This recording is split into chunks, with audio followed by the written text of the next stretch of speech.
Good morning, good people.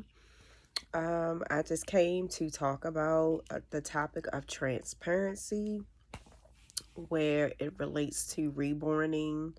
So, as a beginning artist, sometimes I have had some boo boos to occur during the process of reborning the kit. Things such as, one, the baby's kit will not completely take paint in certain spots. So you don't notice it at first. And then when you get to a certain layer of the kit, it really starts to show up that the rest of the kit is taking paint, but this area is not taking paint.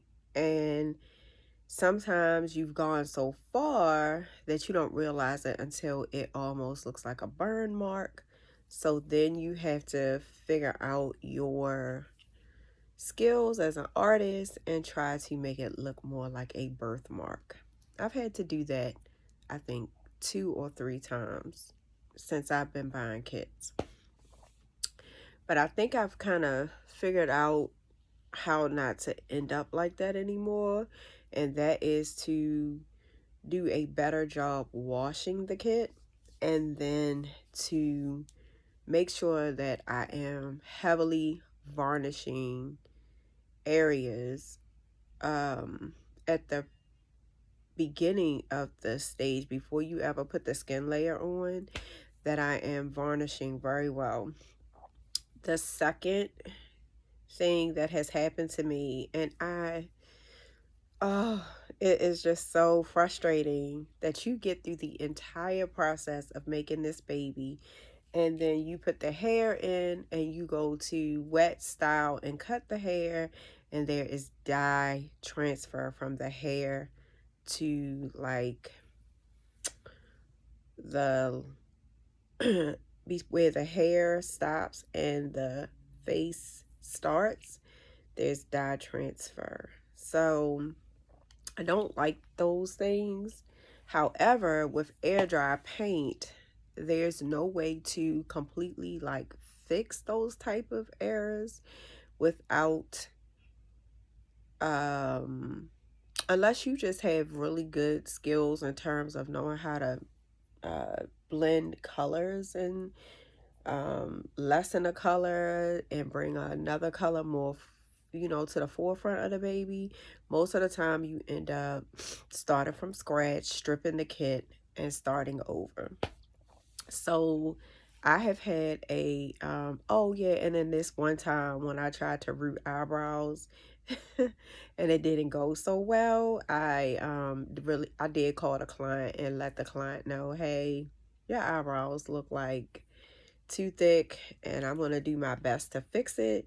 But I also don't want the kit to look frayed, because the one thing about vinyl is once you start putting holes in vinyl, the the first time you put a hole or you insert the needle for the hair, it's no big deal. But if you have to keep fixing uh, rooting issues, eventually those pores in the baby aren't going to take the hair, and you also want to look like your baby has holes in it because it is vinyl, it is a material. So I would say those are the three things that can be a problem. But one thing that I do believe in is transparency. You should never put a baby in the mail to a client or a customer and not be transparent. Whether it's sending photos, I do a video. I always videotape what is going on with the baby, show the client or the customer.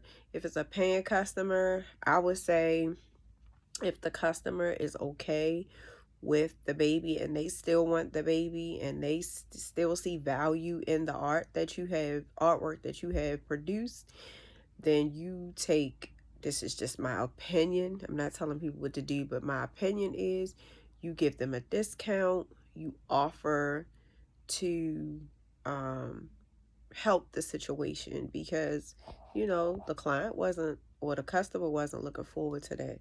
So I'm just saying, I believe in transparency.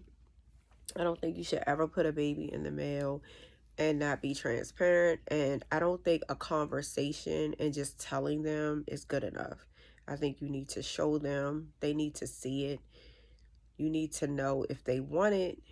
And just remember that when we are mostly interacting on social media, if you do something and it is in poor taste, you can ruin your reputation out here in these social media streets. You don't want someone to say that you did something that was negligent or dishonest, or not owning up to what happened, or what, you know, the client is getting. And then, reimburse that client a portion of their funds, because now they're not getting a baby without boo-boos. So, some artists don't believe in putting boo-boos out at all, but if you have a client that's waiting for a baby and they've been waiting for a baby for a while, and you can find a way to fix the boo-boo, but it wasn't, especially if it's a custom and it wasn't something that they asked for,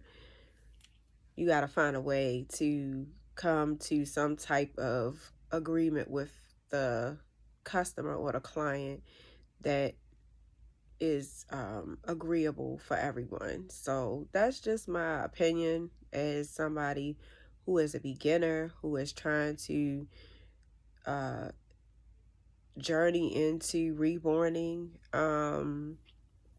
Yeah, but it's a hurtful thing as an artist when you get all the way through, like, to the end of the process and something happens and you're like, crap, like, I can't believe this happened.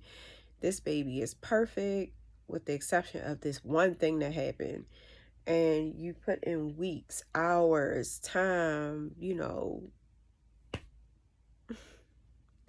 it's never ending. But I don't really know how to avoid dye transfer. I mean, sometimes the dye transfer happens, and I've rooted several babies, and no dye transfer, no big deal. The same process that I do all the time. So I'm not really sure, like, how to avoid dye transfer. So definitely, if you know something I don't, comment down below any helpful tips. And specifically, just remember, I am air dry painting. I'm not doing Genesis heat set. I can't due to my health. I just don't even want to take the risk of doing Genesis heat set. But I do air dry paint. So, in my mind, once you air dry paint, the only way to fix it would be to strip the kit, or you have to find a way to creatively camouflage that era and make it more like a birthmark or something like that. But anyway, happy Sunday. Enjoy your holiday. Peace out.